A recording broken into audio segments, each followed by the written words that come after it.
At the risk of sounding like a broken record, Halo has many unique and, dare I say, iconic weapons in its arsenal, such as the elegant energy sword and the thunderous assault rifle. In a series focused on a diverse and creative sandbox of weapons and gadgets, it stands to reason the sandbox will get a bit wild the deeper you dive into it. And there's no better proof of this than the Covenant Needler. The Needler has always been the wild card of Halo. It's been in every entry and has undergone numerous and subtle changes that rarely keep it from becoming something that it isn't. It's a fascinating and incredibly hard to talk about weapon, but sometimes a challenge is fun. Let's walk through Halo's history and discuss the Needler. If you find yourself enjoying the video, a like and a share is appreciated. Combat Evolved's development is a very interesting one. It started life as a MacBook RTS, and then finally settling as an Xbox-exclusive first-person shooter with a revolutionary aim assist technique that kind of wrote the rules on how console shooters should control. Keep this in mind because we will return to it. The Combat Evolved Needler was a bluish Covenant weapon commonly found on grunts and higher-ranking elites that was fully automatic and fired tracking shots that would then home in on anyone within your field of view whether the reticle was on them or not. Needles fired from the weapon would penetrate the target and stick onto the model. If enough needles were embedded into an enemy, a chain reaction called a super combine would cause the enemy to violently erupt. Its development as a weapon is a bit mysterious. Concept art from 2000 exists, and some people that I've talked to seem to remember it being used as an animation test to demonstrate the quality of animations expected from the game. But as a sandbox tool, nobody seems to remember what its intended role was. Remember what I mentioned about the innovations made to console control schemes with Combat Evolved? It's entirely possible that the Needler was designed as a training wheel weapon that was easy to use for people getting used to the new, innovative first-person control style. This is also possibly why so many non-gamers walk away from Combat Evolved distinctly remembering the Needler. It was a very accessible gun that was good to use for people who were still getting used to Combat Evolved's new style of aiming, and it was very forgiving to use. This is all speculation though, and to be honest, as players dig deeper into Combat Evolved's sandbox and uncover new ways to better play the game, the Needler was found to actually have some pretty cool tricks up its sleeve. On flood missions, one little needle embedded into a swarm of floodlings and then shattering is enough to clear out some of the crowds so that in the heat of the moment, the Needler could be used as an excellent tool to control the population of floodlings swarming. Firing some shots into the air and then letting them find their distant targets while you switch weapons and then deal with up-close flood is also another excellent use for the weapon. In multiplayer, however, the Needler rarely has any reason to be picked up over, say, the plasma rifle. Its tracking rounds simply travel way too slowly to keep up with the fast-paced nature of Combat Evolved, combat, so it's best avoided online. The Combat Evolved Needler may have seemed like a confusing weapon in a competitive sandbox, but it was so strange that it was widely remembered as one of the coolest guns in a shooter, and with that, it cemented itself as a permanent part of Halo's arsenal.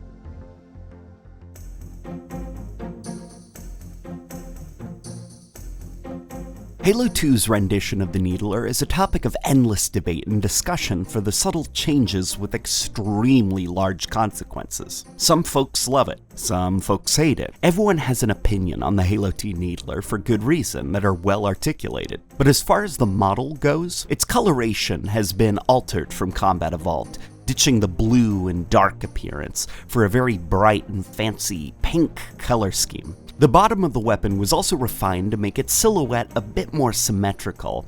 Sadly, the Needler did lose its violent melee animation in favor of a kind of cute little bop on the head, and the reload animation was changed from the Combat Evolved animation into a rather classy flick of the gun that actually remained as the Needler's standard reload animation going forward. Like many things in Halo 2's development, the Needler underwent a lot of changes until it finally arrived at the version that we know in the shipped game. During the alpha period of Halo 2, it behaved very similarly to its Combat Evolved counterpart. During the beta period of Halo 2's development, it was tweaked a little bit so that needles travel very slowly but then start to pick up speed and violently zoom at the enemy. For the final release of Halo 2 that we all know and love, the needler's fire rate was slowed down dramatically, and its projectile speed and tracking abilities were nerfed as well. While not being unusable, it is incredibly difficult to justify using it on its own, which can make the start of levels such as Gravemind very difficult when it's the weapon that you're given until you can kill an enemy and steal their gun. It's not until it's dual-wielded when you start to notice the weapon picking up the pace a bit. The dramatic nerfs to it during development were probably a side effect of the dual-wielding system, and a desire to make sure that weapons aren't too overpowered when dual-wielded.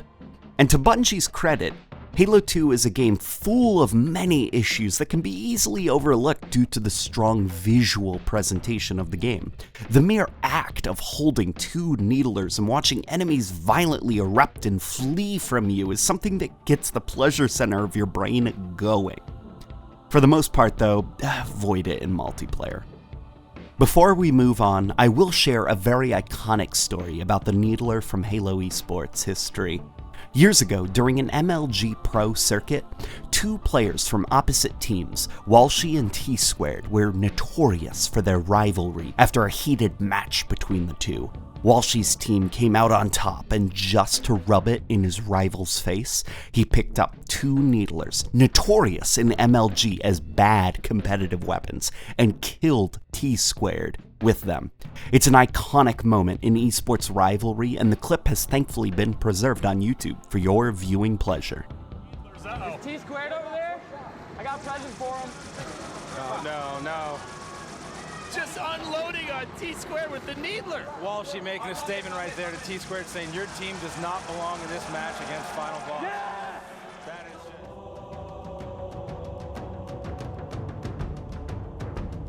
it. Halo 3 was the final game in the Halo trilogy, and the first Halo title to be released on the then next-generation Xbox, the Xbox 360. With this leap in technology came new models and textures, and of course, a new needler. The needler's overall silhouette wasn't changed much from Halo 2. Curves are a bit curvier, needles are a bit shorter and pointier, and while the visual look of the gun is relatively similar to Halo 2, its performance is anything but. Its ability to dual-wield was removed, and with that came a host of buffs to its fire rate, range, projectile speed, reload speed, etc., etc. It is a much more aggressive and usable weapon than its counterpart from Halo 2, with the only drawback being a reduction in ammo count that is quite negligible when you consider the host of improvements. In campaign, the needler finds itself acting as sort of a plan B in the event the player has no access to weapons that fill a specific combat role. In close quarters, if you need a weapon that can guarantee your survival, the needler is easily accessible and usually found in most Covenant patrols and encounters. In the multiplayer, the needler finds itself being more reliable as a genuine weapon pickup. It's still not a gun you should actively seek out, but did the needler ever really need to be that? It's a silly gun with silly quirks, and in Halo 3, it's definitely fun to use.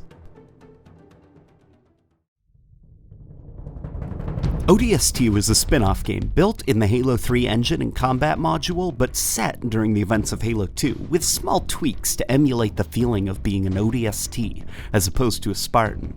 Certain tweaks were also made to the weapons to create a more humble and refined weapon sandbox, and leave behind some of the more redundant weapons from Halo 3. The needler naturally remained, but sees very little actually change despite the Halo 2 setting.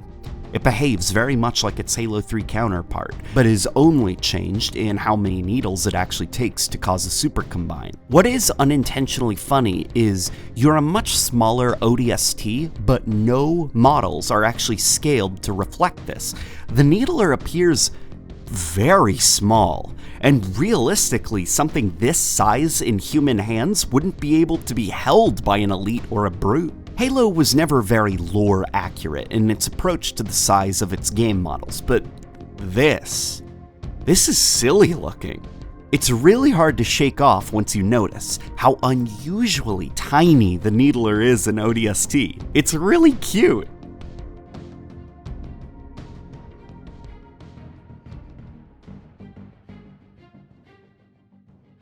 Bungie's final game in the series also saw a significant upgrade in detail to all of Halo's assets. Across the board, almost every weapon saw a new, more rugged and filmic design to fit into Reach's war movie aesthetic, and this applies to the Needler as well.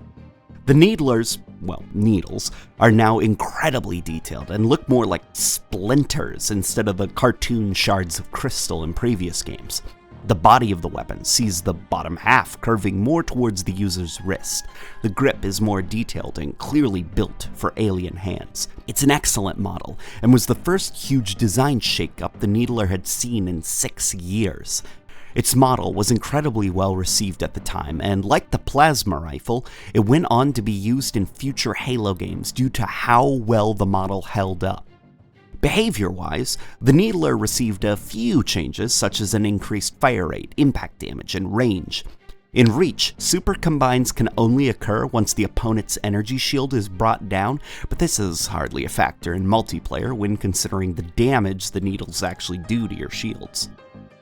The same can't be said, though, for the campaign. Elites are the only targets to make use of energy shields, and higher-ranking elites will sport tougher energy shields than the lower-ranking ones. The Needler may look pretty, but it's a bit less useful this time around when compared to its Halo 3 counterpart, at least in the campaign. Its style is hard to ignore, though.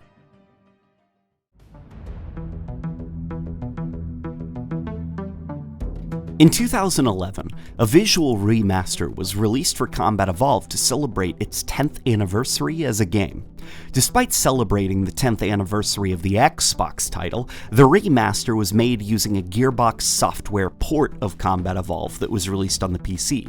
The port contains a variety of differences and visual, audio, and script downgrades from the game released by Bungie in 2001. When using the remastered graphics, the Needler was given the Halo Reach model, with tweaked colors to enhance its presentation, even if the colors aren't exactly in line with the original Combat Evolved Needler. It's very cool, though, seeing the Reach model but using animations from Combat Evolved.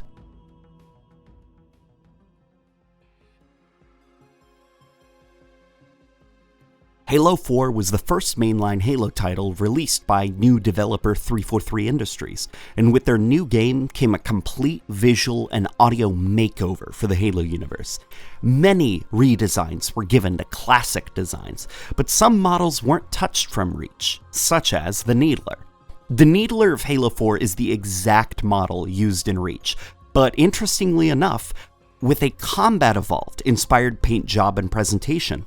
In its performance, the Needler was given back its ability to super combine shielded targets. Its ammo count was reduced by 2 shards, it requires 1 more needle than Reach to super combine, and overall it behaves very similarly to its Reach counterpart. But 343 introduced a rather serious change to its behavior that altered its role in the sandbox when used by enemies.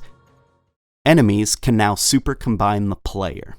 It may seem small, but this is a very serious change, and it can lead to enemy types that carry them becoming more of a threat than in previous games, and this can sometimes cause a slowdown in forward momentum, when grunts now suddenly contain the ability to violently explode the player just by landing a few well-placed shots.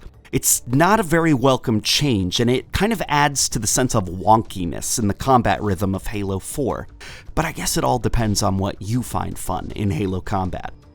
In multiplayer, the Needler can be found by calling in ordnance drops, which are Halo's take on kill streaks from Call of Duty. The Halo 4 Needler's more aggressive fire rate leads it to be one of the most shining multiplayer variants of this weapon, even if the method of acquiring it is a bit unlike Halo. Thankfully, future DLCs, modes, and patches eventually saw the Needler naturally placed on multiplayer maps, kinda like classic Halo. The multiplayer suite this weapon appeared in is not really my favorite Halo multiplayer, but it's still one of my favorite variants of the Needler throughout the series' history.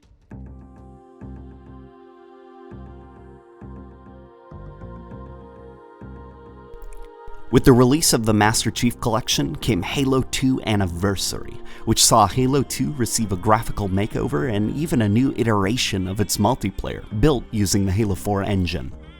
In the campaign's remastered graphics, the Needler is sporting the model from Halo Reach with some fresh, higher quality textures. In the multiplayer suite, it also uses the Reach model, though, like most weapons in Halo 2 Anniversary multiplayer, it has an odd rubbery gloss to it.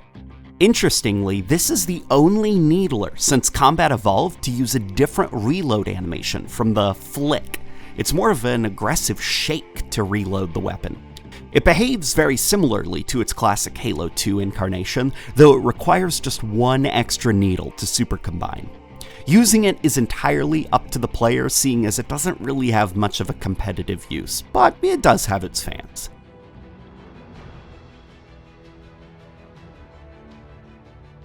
Halo 5 Guardians is the second mainline entry in 343's portfolio of Halo titles, and with it came a rather interesting story of what-ifs and what-could-have-beens before settling on a final design for the Needler. Initially, former 343 artist Colby Jukes flirted with the idea of a biomechanical art style for the Needler, similar to the Harvester vehicle used in Halo 4. This was thankfully never expanded upon, seeing as the Harvester wasn't well received artistically due to it not really looking appropriate as a Covenant vehicle. Concept art drawn up shows that 343 had a desire to change the model of the Needler, but retain many of the iconic features of its design, such as the needles.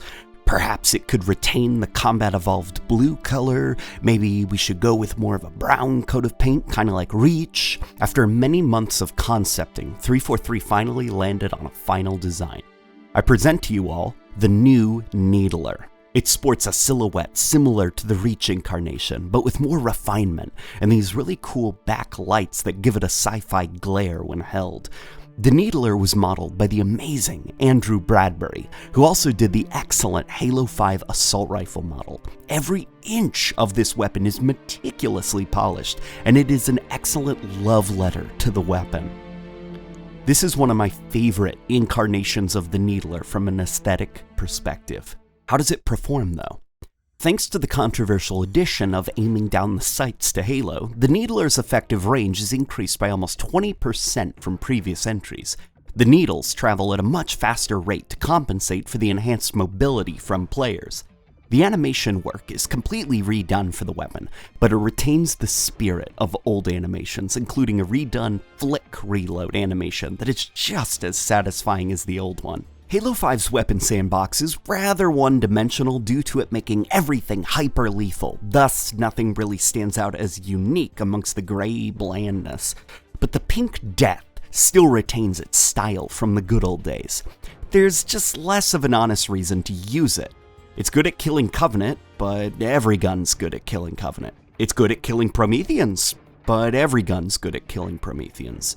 In the campaign, like most weapons, it struggles to be special, especially since the Promethean arsenal introduced 2 more tracking weapons of their own, and this kind of muddies the sandbox by having 3 weapons that kind of all do the same thing.